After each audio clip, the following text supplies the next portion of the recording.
اعوذ باللہ من الشیطان الرجیم بسم اللہ الرحمن الرحیم وَيَزِيدُ اللَّهُ الَّذِينَ اهْتَدَوْا هُدًى، اور اللہ تعالیٰ ان لوگوں کی ہدایت میں اضافہ کرتا ہے جو ہدایت کی راہ اختیار کرے۔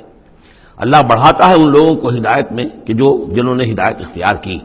وَالْبَاقِيَاتُ الصَّالِحَاتُ خَيْرٌ عِندَ رَبِّكَ ثَوَابٌ وَخَيْرٌ مَرَدًّا، اور یقیناً نیک باقی رہنے والے تو وہ نیک عمل ہے۔ یہ مال و دولت باقی رہنے والا نہیں ہے، یہ تو یہیں کی شے یہیں رہ جائے گی۔ باقیات الصالحات، بقا اگر ہے، دوام ہے انسان کے ساتھ، اس عالم آخرت میں جانے والی کوئی شے ہے تو باقیات الصالحات ہے، وہ تو نیک کام ہے۔ خیر عند ربک ثوابا، وہ یقیناً تیرے رب کے نزدیک بہت بہتر ہیں بدلے کے اعتبار سے بھی، وخیر مردا، اور اس اعتبار سے بھی کہ لوٹ کر جایا جائے ان کے پاس۔ جب ہم وہاں پہنچیں گے ہمیں اپنے اعمال جو ہے وہاں منتظر ملیں گے، ان کی جزا، بلکہ یہ کہ کہا جائے گا یہ تمہارے اعمال ہی ہیں، ان کی شکل بدل گئی ہے۔ افرأیت الذی کفر بآیاتنا وقال لأوتین مالا وولدا، تو کیا تم نے دیکھا اس شخص کو جو ہماری آیات کا تو کفر کرتا ہے اور کہتا ہے مجھے تو لازماً ملے گا، مال بھی ملے گا اور اولاد بھی ملے گی۔ یہ وہی بات سمجھ لیجیے سورہ کہف میں آ چکی ہے کہ اس نے کہا تھا وَلَئِن رُدِدتُّ إِلَىٰ رَبِّي لَأَجِدَنَّ خَيْرًا مِنْهَا مُنْقَلَبًا، تم جو ہو جوتیاں پھٹکار رہے ہو یہاں پر بھی، تمہیں وہاں بھی کچھ نہیں ملنا۔ اگر واقعی آخرت ہو ہی گئی، اول تو مجھے گمان نہیں، میں نہیں سمجھتا کہ وما اظن الساعۃ قائمۃ ولئن رددت الی ربی لاجدن خیرا منها منقلبا، تو مجھے وہاں پر بھی اچھا ہی ملے گا جیسے یہاں اچھا ملا ہوا ہے۔ وہی اسی طرح یہ ہے کہ ان کا ہمیں تو وہاں پر بھی ملے گا، آخرت میں بھی بہت سا مال بھی ملے گا، اولاد بھی ملے گی۔ اطلاع الغیب، یہ دنیا بھی مراد ہو سکتی ہے لیکن میرے نزدیک آخرت ہی مراد ہے۔ اطلاع الغیب، کیا وہ غیب پر مطلع ہو چکا ہے، اس نے جھانک کر دیکھ لیا ہے غیب کو؟ ام اتخذ عند الرحمن عہدا، یا وہ کوئی رحمان سے عہد لے چکا ہے، پکا قول و قرار لے چکا ہے جس پر اس یقین سے کہہ رہا ہے کہ اسے تو مال بھی ملے گا اور اولاد بھی ملے گی۔ کلا، ہرگز نہیں۔ سنکتب ما یقول، جو کچھ یہ کہہ رہا ہے وہ ہم لکھ لیں گے تاکہ جواب دہی پوری کرنی پڑے کہ کیا کیا بکواس تم کیا کرتے تھے۔ وَنَمُدُّ لَهُ مِنَ الْعَذَابِ مَدًّا، اور پھر عذاب کے اندر ہم اس کے اضافہ کرتے چلے جائیں گے، عذاب کو اس کے لیے کھینچتے چلے جائیں گے۔ وَنَرِثُهُ مَا يَقُولُ، اور جو کچھ وہ کہہ رہا ہے اس کے وارث تو ہم ہوں گے، سارا مال دنیاوی سامان جو بھی کچھ ہے وہ تو ہماری وراثت میں آ جائے گا۔ وَيَأْتِينَا فَرْدًا، اور وہ جب آئے گا ہمارے سامنے ہماری عدالت میں پیش ہونے کے لیے تو ایک فرد کی حیثیت سے آئے گا، نہ اولاد ساتھ ہوگی، نہ مال، نہ خدم، نہ حشم، نہ قوم، نہ ہم نشین، نہ حاشیہ نشین، کوئی نہیں ہوگا۔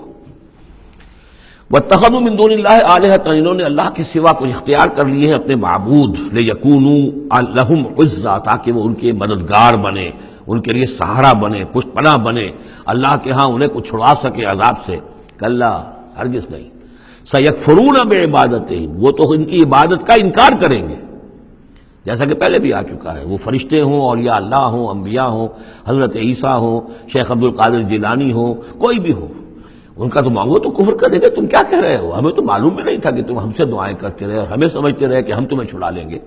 سَيَكْفُرُونَ بِعِبَادَتِهِمْ، وہ انکار کریں گے ان کی عبادت کا۔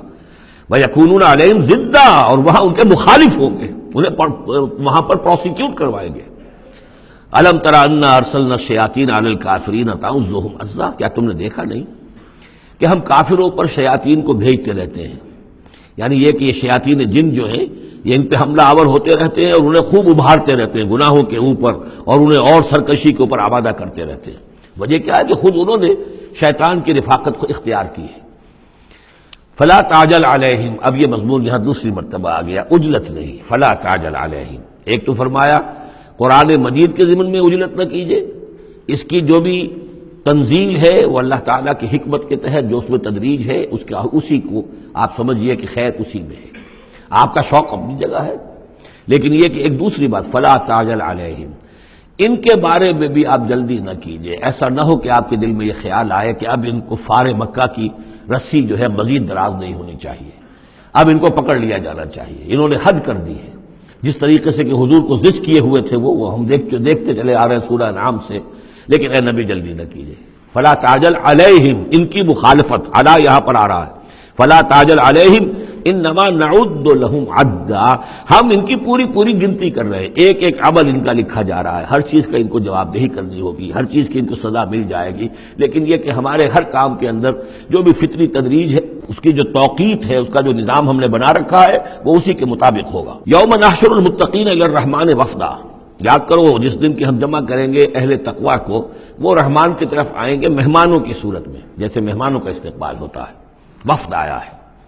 وَنَسُوقُ الْمُجْرِمِينَ إِلَىٰ جَهَنَّمَ وِرْدًا، اور جو مجرم ہیں انہیں ہم دھکیلیں گے، دھکے دیں گے، ہانک کر لے جائیں گے جہنم کی طرف، جیسے کہ کوئی پیاسے جانور جاتے ہیں گھاٹ کی طرف۔ لا يملكون الشفاعة الا من اتخذ عند الرحمن عہدا، کسی کے بھی کوئی شفاعت کام نہیں آئے گی سوائے اس کے کہ جس نے رحمان کے پاس اپنا ایک مقام حاصل کر لیا ہے۔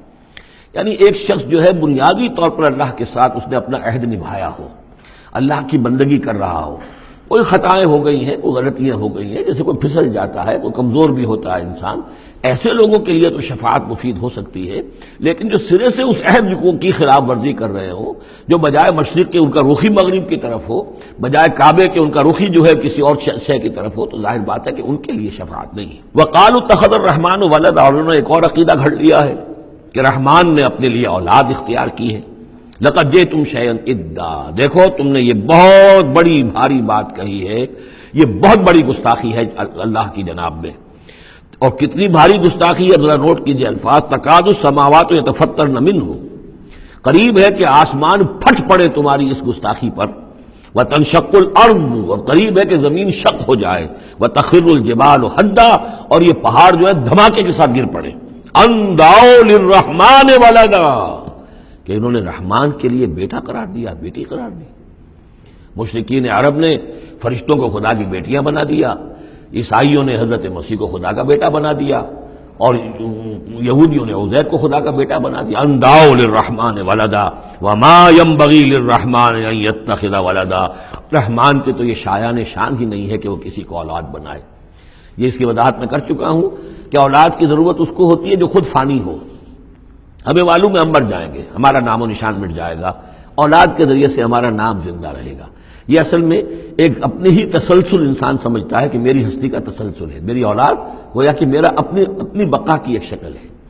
اس لیے کہ یہ انسان کے اندر ہے۔ مجھے یاد ہے جب ہم پڑھتے تھے کالج میں تو الفا ایک کمپنی ہوتی تھی لاہور میں، جو فائل کورز وغیرہ بناتی تھی نوٹ بکس کے، تو اس میں پیرامڈس کے عنوان سے جو بہترین الفاظ لکھے ہوئے تھے اب بھی مجھے یاد ہیں، still and resolute, calm and self-possessed, still and resolute. The pyramids echo unto eternity, the defiant cry of man's will to survive and conquer the storms of time. کہ یہ جو ان لوگوں نے فرائضہ نے اتنے بڑے بڑے پیرامڈز بنا دی، کیا کے لیے بنا دیے؟ تاکہ ہمارا نام رہے، ہم تو نہیں ہوں گے، نام رہے گا۔ تو گویا کہ انسان کے اندر ایک خواہش ہے بقا کی، وہ اپنا دوام چاہتا ہے۔ یہ اسے پتا ہے کہ میری ذاتی طور پر تو میرا دوام ہے، تو میں کوئی عمارت بنا دوں، میرا نام جو ہے اس کے حوالے سے دنیا کے اندر رہے۔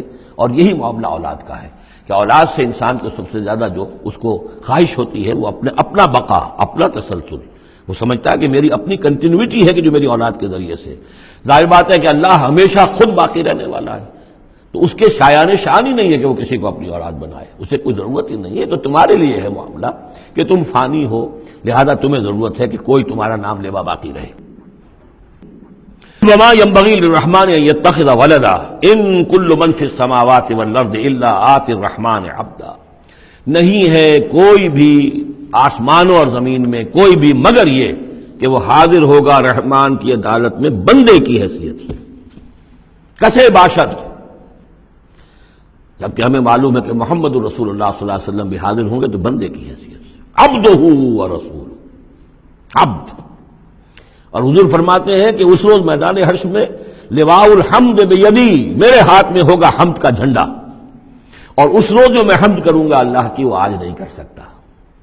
اللہ تعالیٰ کی حمد بیان کریں گے محمد رسول اللہ عدالت خداوندی میں کھڑے ہو کر۔ تو معلوم یہ ہوگا کہ جو بھی آئے گا بندہ بن کر آئے گا، وہ عیسیٰ ہو یا عیسیٰ ابن مریم انت قلت للناس اتخذونی وامي الہین من دون اللہ، یہ سوال کیا جائے گا کہ نہیں؟ تو فرمایا کہ ان کل من فی السماوات والارض، یقیناً کوئی نہیں ہے آسمانوں اور زمین میں، الا آتی الرحمن عبدا، مگر وہ رحمان کی خدمت میں آئے گا، حاضر ہوگا بندے کی حیثیت سے۔ لقد احصاہم، اس نے ان سب کی گنتی کی ہوئی ہے، ان کا پورا احاطہ کیا ہوا ہے، کوئی چھپ نہیں رہے گا، کہیں بچ کر نہیں رہ جائے گا۔ وعدہم عدا، اور ہم نے پوری گنتی رکھی ہوئی ہے۔ وکلہم آتی ہے یوم القیامت فردا، اور قیامت کے دن یہ سب کے سب آئیں گے تو ایک فرد کی حیثیت سے۔ انڈیویجول کیپیسٹی میں محاسبہ ہوگا، نہ ماں باپ ساتھ ہوں گے کوئی شفاعت کرنے کے لیے، کوئی گڑگڑانے کے لیے، نہ اولاد ہوگی، نہ شوہر کے ساتھ جوری ہوگی، نہ جورو کے ساتھ شوہر ہوگا، کچھ نہیں. ہر ایک شخص نفسی نفسی، اپنی جان. وَكُلُّهُمْ آتِيهِ يَوْمَ الْقِيَامَةِ فَرْدًا. میری جو کتاب ہے سابقہ اور موجودہ مسلمان امتوں کا ماضی، حال اور مستقبل، اس میں ایک چیپٹر ہے قرآن کا قانون عذاب، کہ عذاب جو قوموں کے اوپر آتا ہے وہ دنیا میں آتا ہے، آخرت کا عذاب جو ہے وہ افراد کے لیے. محاسبہ اجتماعی جو ہوتا ہے وہ اللہ کا دنیا میں ہوتا ہے، لیکن آخرت کا حساب وہ جو ہے محاسبہ انفرادی ہے. ان الذین آمنوا وعملوا الصالحات سیجعل لهم الرحمن ودا. یقیناً جو لوگ ایمان لائے اور جنہوں نے نیک عمل کیا، ان قریب رحمان ان کے لیے محبت پیدا کر دے گا، یعنی لوگوں کے دلوں میں محبت ڈال دے گا. یہی ابو بکر ہوں گے جن کا نام کس تعظیم سے لوگ لیا کریں گے، کس محبت سے لیا کریں گے. یہی بلال ہوں گے جن کی جو تعظیم ہوگی، جن کی کتنی محبت کی جائے گی. ابھی ذرا وقت ہے، کٹھن ہے. سیجعل لهم الرحمن ودا. حدیث میں بھی آتا ہے کہ اللہ تعالیٰ جو ہے اپنے کسی بندے سے محبت کرتا ہے تو پہلے فرشتوں کو، جبرائیل سے کہا جاتا ہے کہ میں اپنے اس بندے سے محبت کرتا ہوں، اعلان کر دو. وہ فرشتوں میں اعلان کرتے ہیں، ان کے دل میں اس کی محبت ڈال دی جاتی ہے. پھر وہ عام دنیا میں اور لوگوں کے اندر اس کی ایک محبت ڈال دی جاتی ہے. فَإِنَّمَا يَسَّرْنَاهُ بِاللِّسَانِ کی آیت بڑی اہم ہے. تو ہم نے اس قرآن کو یسرنا ہو، اس کو قرآن کو آسان کر دیا ہے بلسان کا، آپ کی زبان پر یا آپ کی زبان کے ساتھ، یعنی عربی زبان میں. یہ بہت آسان ہے، بہت ہی ستھری زبان ہے، سادہ زبان ہے، جس کو ہم کہتے ہیں کہ سہل ممتنع. اس کے اندر ثقالت نہیں ہے، بوجھل پن کا نہیں ہے، بہت بھاری بھرکم الفاظ کہیں کہیں شاذ آئے ہیں، ورنہ عام طور پر قرآن مجید جو بڑی سلیس زبان میں ہے. انما یسرناہ لسانک بلسانک لتبشر بہ المتقین، تاکہ آپ بشارت دیں اس کے ذریعے سے متقیوں کو، وتنذر بہ قوما لدا، اور اس کے ذریعے سے انذار فرمائے. یعنی آپ کی دعوت کا مرکز و محور اور آپ کا آلہ جو ہے، آلہ دعوت، آلہ انقلاب، وہ قرآن مجید ہے. انذار کیجئے قرآن کے ذریعے، تبشیر کیجئے قرآن کے ذریعے، تذکیر کیجئے قرآن کے ذریعے. فذکر بالقرآن من یخاف وعید، تذکیر ہو، واعظ ہو قرآن کے ذریعے. یا ایھا الناس قد جاءتکم موعظۃ من ربکم، اس سے بڑا واعظ اور کوئی نہیں. تزکیہ نفس و قرآن کے ذریعے سے. شفاء لما فی الصدور یہ ہے، سورہ یونس میں بھی آ چکا، سورہ بنی اسرائیل میں بھی آ چکا. وَنُنَزِّلُ مِنَ القرآن مَا هُوَ شِفَاءٌ وَرَحْمَةٌ لِّلْمُؤْمِنِينَ. تو قرآن مجید ہی در حقیقت دعوت اور تربیت کا اور تعلیم کا گویا کہ اس کا محور ہے، مرکز و محور. فَإِنَّمَا يَسَّرْنَاهُ بِلِسَانِكَ لِتُبَشِّرَ بِهِ الْمُتَّقِينَ وَتُنذِرَ بِهِ قَوْمًا لُدًّا وَكَمْ أَهْلَكْنَا قَبْلَهُم مِّن قَرْنٍ. اور ان سے پہلے ہم نے کتنی ہی قوموں کو ہلاک کیا. هَلْ تُحِسُّ مِنْهُم مِّنْ أَحَدٍ، ان میں سے کسی کی کوئی آہٹ تمہیں نظر آتی ہے؟ کہیں کوئی باقی ہے نام و نشان؟ کہیں عاد کا کوئی نام و نشان باقی ہے؟ اور تسمع لهم رکزا، یا کہیں ان کی کوئی بھنک تمہارے کان میں آتی ہے؟ معلومہ نسیا منسیا، ختم ہو گئے. تو اسی طریقے سے یہ آج اکڑ رہے ہیں، ان کا حال بھی یہی ہو جائے گا. صدق اللہ العظیم.